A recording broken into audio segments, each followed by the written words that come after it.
build it, you demolish it. The legendary Homewrecker Burrito. Come build yours today with 20+ fresh ingredients. First online order, 10% off. Promo code ONLINE.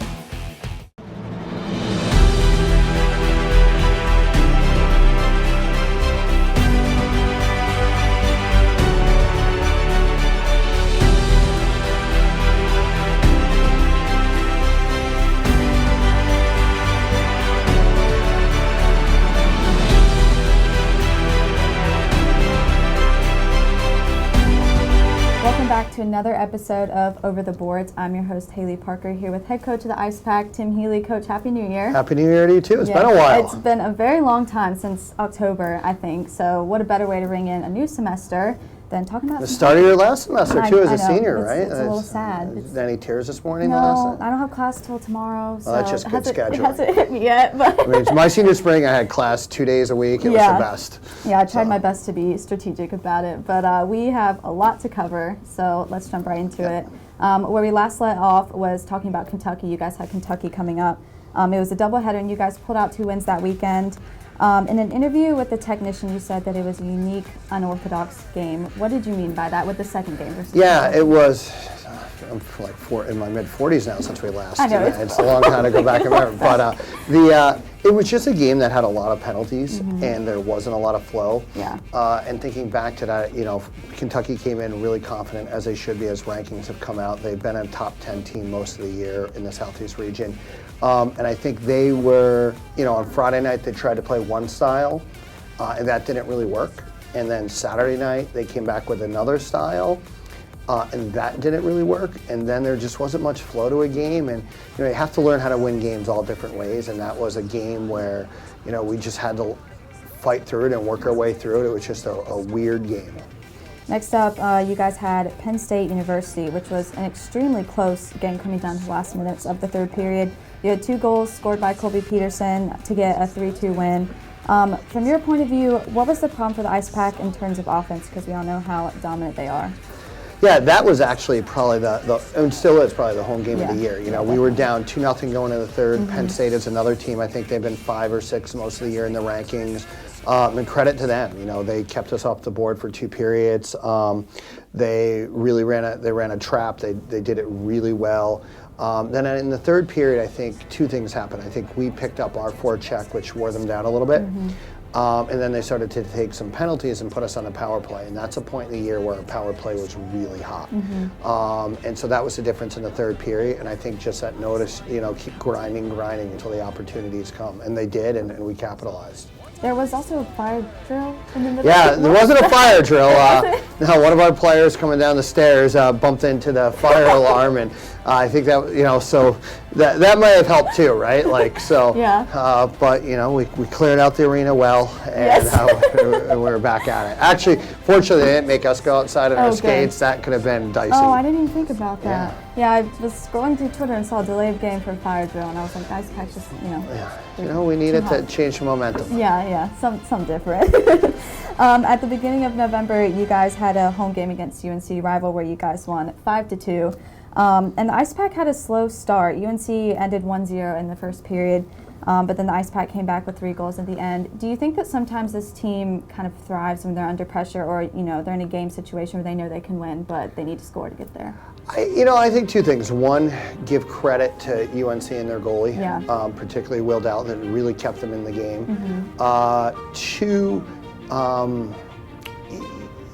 that we were. I don't want to take anything away from UNC, but I think we struggled to find our game for parts of that game, and that could be credit to them. But we finally found it in the third period, which really made for an exciting game. There was an amazing play by Drew Bressingham that kind of got us ahead for good, got the crowd going. It was a great crowd. I think we had 1,400 that night.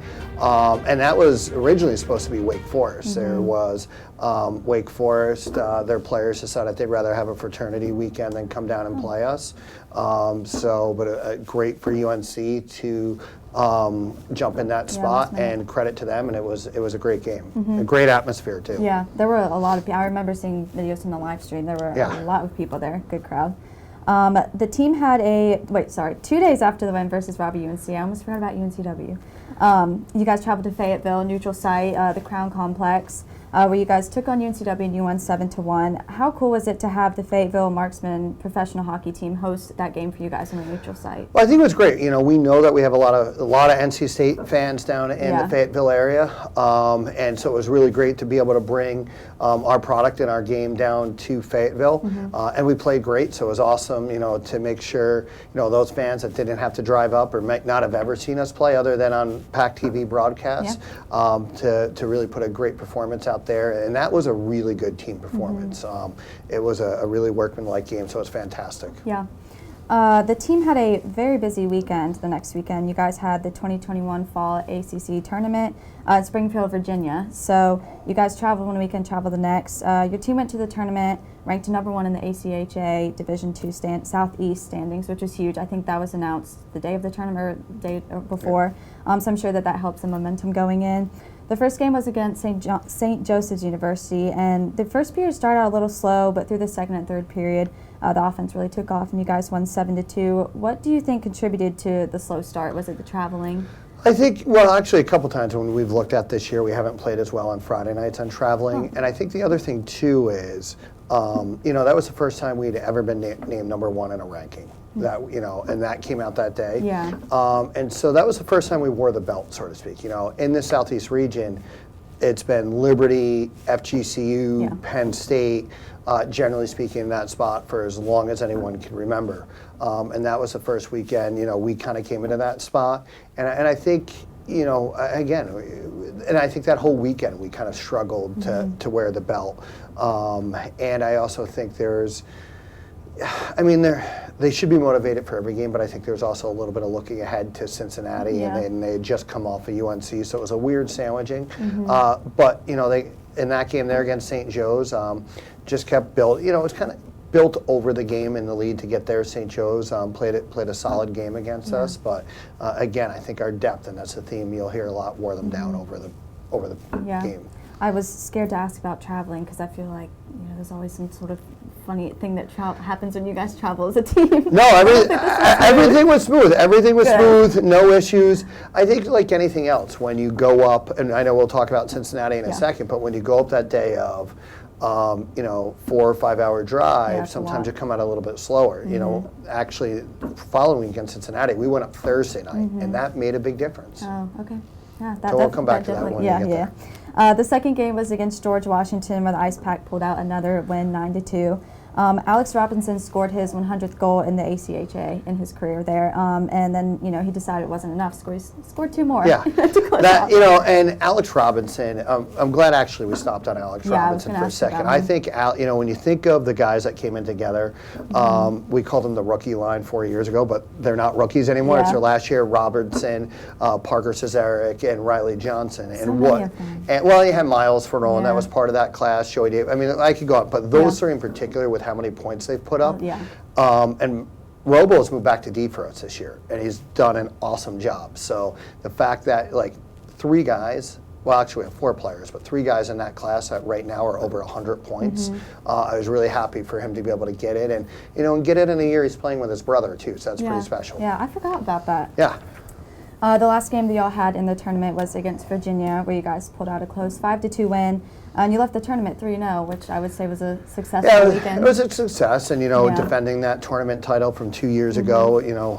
Essentially, we still play for that tournament for Stephen Russell, even though the name wasn't attached to it this year due to a location change and some stuff like that. But we know in our hearts that's the Russell tournament, and to play and win and honor that, the Russell and Buckley families. So that's really important.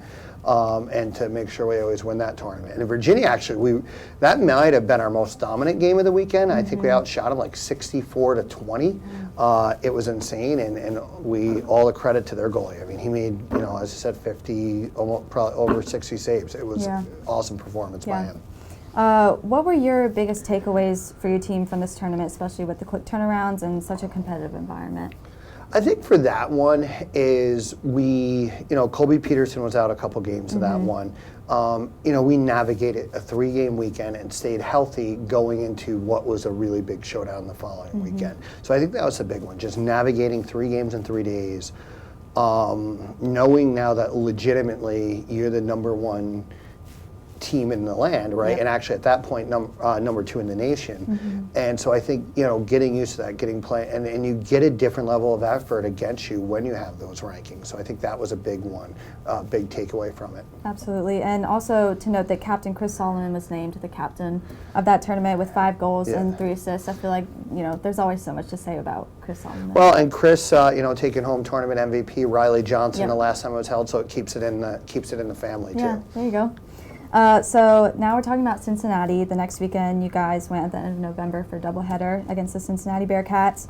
The first game ended in a dominant 7-1 win. They created a lot of power plays for you guys. So can you talk a little bit about the importance of taking advantage of power plays to put a couple points up on the board? You know, is it something that you talk about heavily in practice, or is it kind of one of those things that they just know that they need to? Yeah, we work on the power play a lot. Yeah. It's part of every single practice, special teams. When you look at how the game's played now and how many calls are made in a game, and the emphasis on hooking and stuff like that, you have to put the power play into practice every single night. Yeah. So we work really hard at it.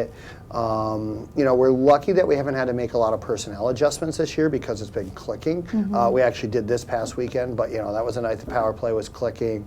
And again, that was a night actually all 4 lines were going. What I think is remarkable about that weekend is I'm not sure Chris Solomon, he may have only had 1 goal that whole weekend. And Riley, we got Riley Johnson back, and that was a big, so to put up, I think we put up 15 goals that weekend, or 13 or whatever, you know, to put up that many goals.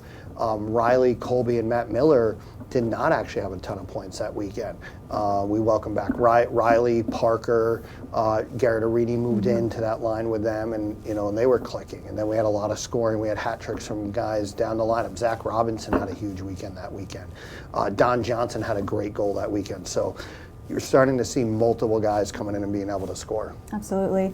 The second game versus Cincinnati ended with another 8-3 exciting win, but you decided to keep the same starting lineup from the night before. It was Peterson, Miller, Solomon, James, Hugo, and Daniel in goal. What was your decision process like for that? I know on Twitter you guys put it, you know, don't fix something that's not broken. That was it. Like we were, you know, Cincinnati was a team that, you know, the last 2 times they were off the ice last year. The last 2 years they were national content. You know, they went to nationals. The first year they went to the Final Four.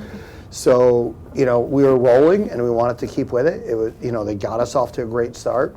And I also think it really gives Riley, the Johnson line, when they go out second, they're just generally so much faster than whomever they go against. So it gives us a good advantage at speed when you go out with that good 1-2 punch. Next was the PNC Governor's Cup. And I know we talked briefly after that game for a second, but it ended in an 8-4. Awesome win. Great environment, such a fun event as always. We talked briefly after the game, but what does it mean to the team, but also the Ice Pack program, to win the Governor's Cup several years in a row and to keep the cup in Raleigh? Yeah, I mean, that's exactly it. It stays in Raleigh. It's a little bit like the Russell, right? Yes. Like these are things that we feel like you have to work for them, but like these are ours. When we go into the season, we set our goals. It's the Governor's Cup, it's Russell, it's the Admiral's Cup for ACC Championship, ACC regular season, and then obviously there's that last trophy looming out there for Nationals. But, you know, the thing about the Governor's Cup is it is more than just about hockey. I mean, we had about 6,000 people on a Monday night. Yeah. Wasn't in our normal spot. Normally it's the lead up to UNC football on that Monday, so it moved out of its normal spot.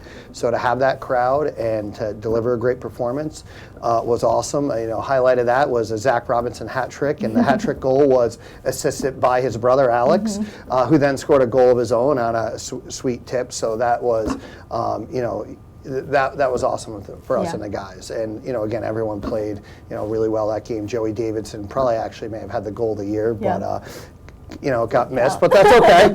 But we know what happened. Zach saw it. I got a great clip of it and put it out on social media, so he got his glory that he should have. Yes, I think everyone saw that.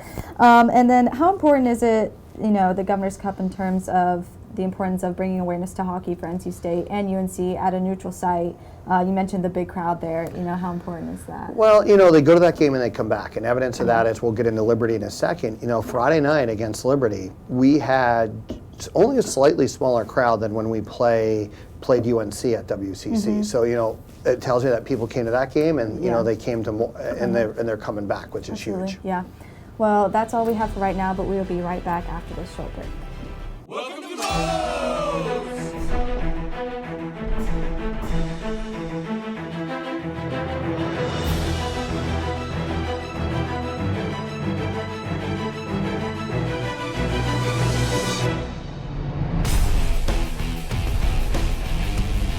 build it, you demolish it. The legendary Homewrecker Burrito. Come build yours today with 20+ fresh ingredients.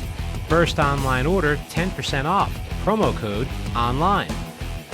And we are back with Over the Boards. I'm Haley Parker here with Tim Healy, and we just left off talking about the Governor's Cup a little bit, but I just wanted to finish wrapping that up. I think that we were talking about the awareness that NC State and UNC brings with this hockey game at PNC. It creates almost like a professional hockey environment. You have Wade Minter from the Hurricanes there taking donations at the door. Do you think that this type of event, really brings more of a crowd to WCC when you guys do play there? I think it brings more of a crowd to WCC after the fact, but I also think it brings more of a crowd even to the Canes, right? Yeah. So you think about people that can go and sit in the lower bowl for $5, and PNC is a beautiful arena. What they've done with the overhead, with the new Jumbotron, so I think it just brings, we almost have 3 different buckets of fans. So you have the NC State fans first, right? And they've always been behind us. You have the Raleigh hockey community fans, right? And they're behind us.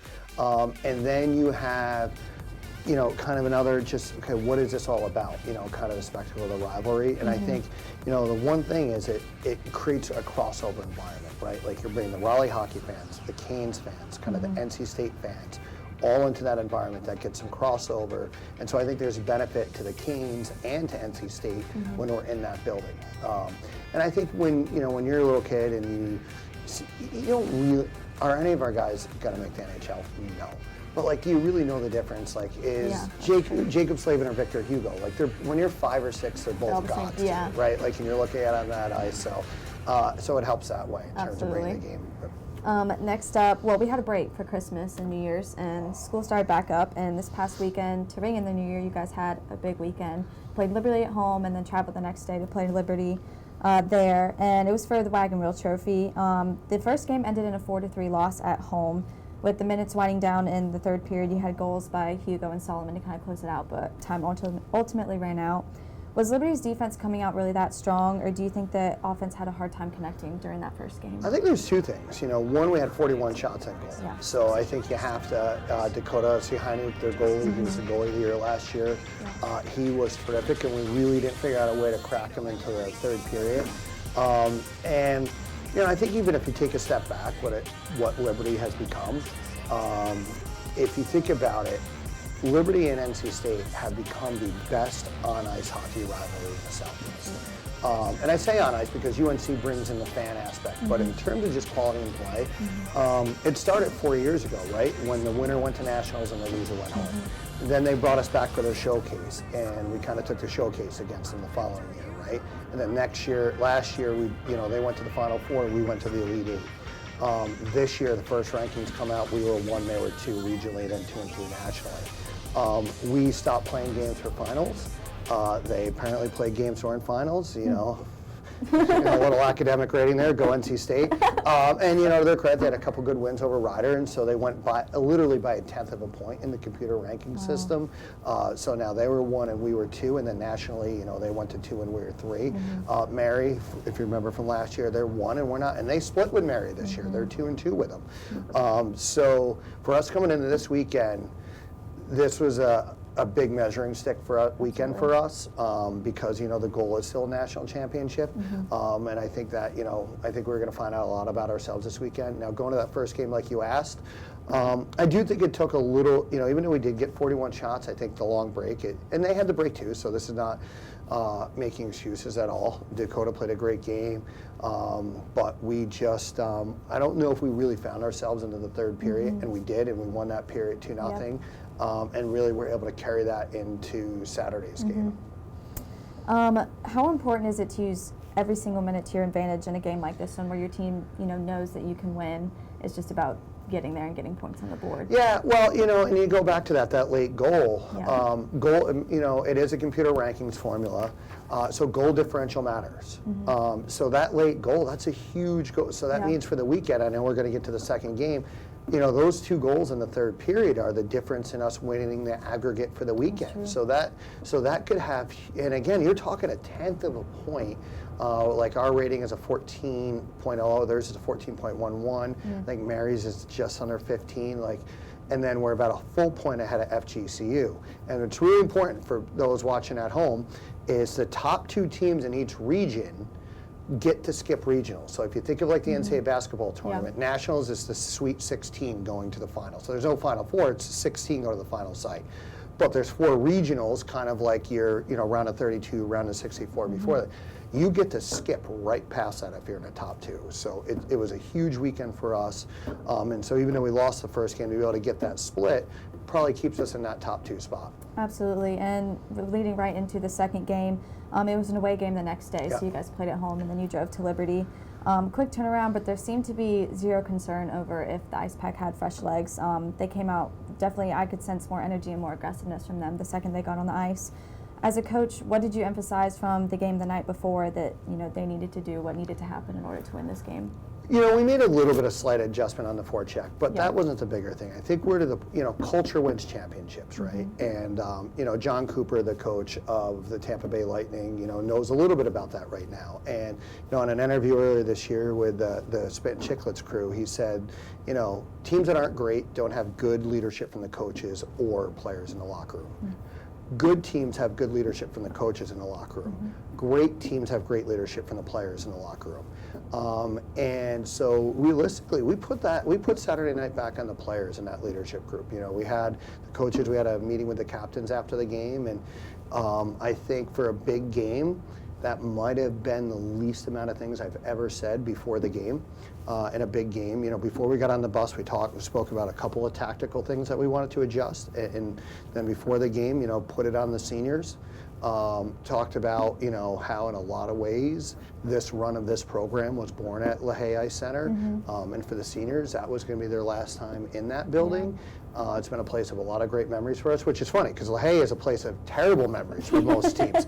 It's a house of horrors for most teams. Yeah, We're, absolutely. like one of the few teams where it's like, hey, this is we're home, I think they want to really close out the chapter in their career in that building, the way it started, and did they ever do it? Yeah, absolutely. It was a great game and a very well-deserved win. Colby Peterson came out with an injury during the second period. I haven't seen an update on that, but that definitely did not stop the Ice Pack from scoring a huge earned win of 5-2. Kind of like, me and my football, but any other sport, there's kind of like this next man up mentality. Do you feel like your team has that, or is it just, having the confidence in every player and every line that when they come out there, they're going to do what they need to do? Yeah, I mean, 100%, Yeah. right? Like, you go back to the Cincinnati game when I talked about Solomon and Miller and Peterson, Yeah. they didn't have best, but we put up 15 goals that weekend, Yeah. right? So to credit, Colby, I do think he's going to miss some time. He's got an MRI later this week. Colby is, and I actually said this on the way home in the bus that night and solo. I don't know if you like that. Colby is actually one of the smartest forwards in the D zone. I've been joking with Colby the last couple of weeks that he needs to go into coaching. He is just an incredibly intelligent player once that puck drops and gets going. He sees the ice. You see that little tip that he had against Liberty on Friday night. So he sees the ice well. He knows to find those soft spaces, but he also plays a hard game too. I mean, he is really hard to play against. So to your next man mentality question, I don't know if you really replace a Colby. Yeah. But we do have the depth to be able to Right. absorb that loss. And I think you saw that Friday night when he went out before the third. We actually still won the third period 3-2, right? So it wasn't like we were hanging on. We Right. actually extended the lead, right? Like we walked into that period up by 2, walked out winning by 3. And that's where, now we've added Phil Bailey, second semester in Mitt, to add more of that depth. He brought Joey Davidson into the lineup. And on that fourth line, he gave us great minutes. You look at Drew Bressingham on the penalty kill. All these things add up. And, obviously football, you need a lot of players too. Yeah. But, on NC State's roster, you probably have 110 players, Yep. 85 scholarship players. Some of those players are never going to see the field, ever. Yeah. Hockey's not like that. Yeah, I mean, every single, especially in a year with COVID where, Yeah. Emery Oliver was out this week. So we're really going to use every player this year. And every player so far in this team has stepped up, from Avery Schaefer down at the Crown Coliseum game, Nick Constantino up in Delaware. Every player has stepped up and at some point made a difference in a big game for us. Absolutely. Well, that was a great weekend of hockey, and I know that win on the second night really helped the team out a lot.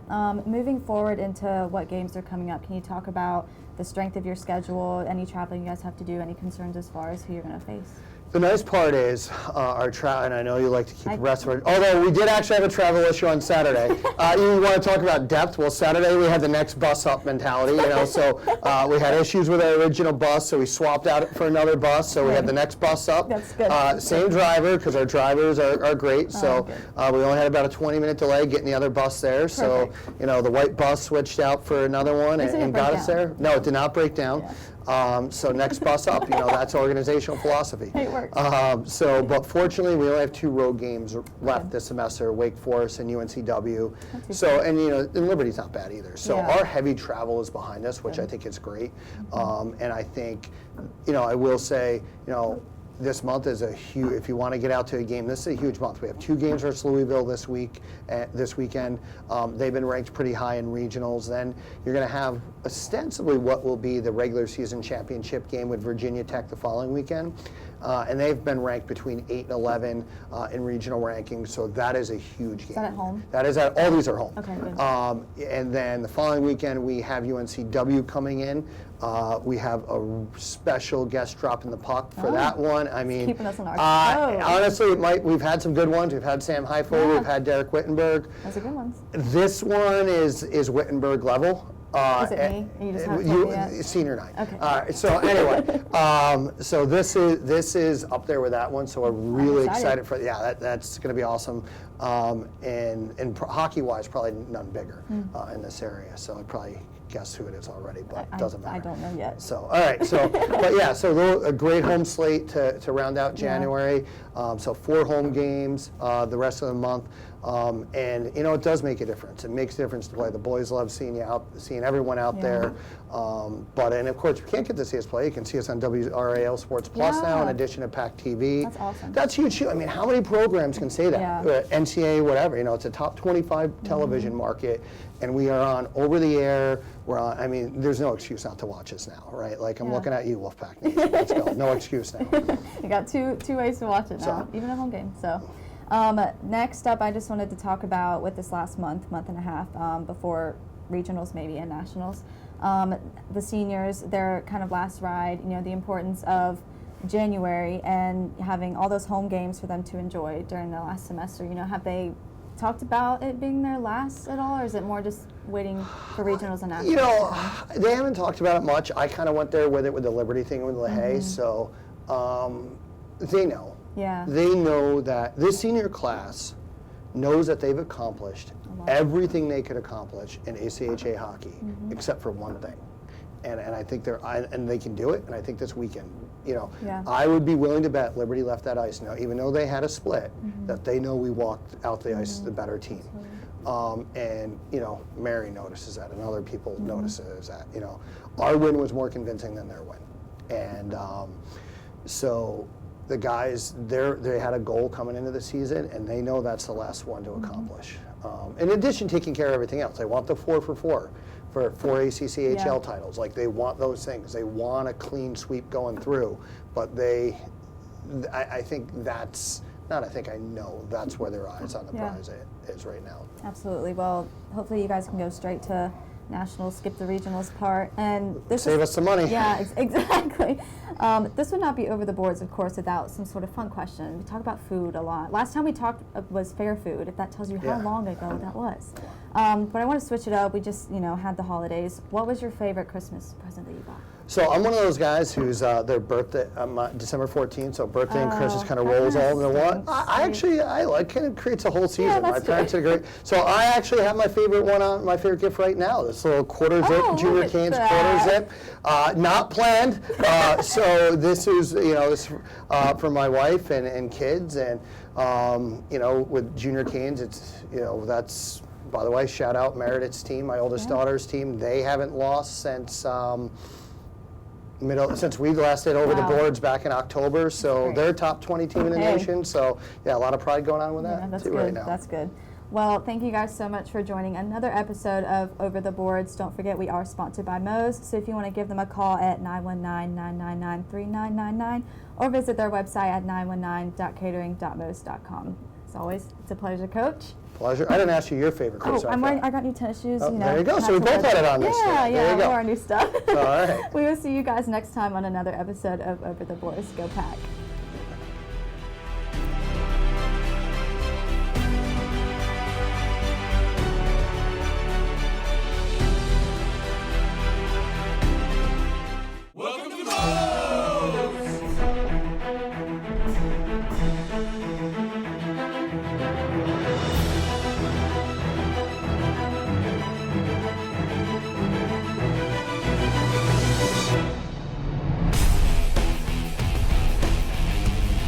We build it, you demolish it. The legendary homewrecker burrito. Come build yours today with 20+ fresh ingredients. First online order, 10% off. Promo code ONLINE.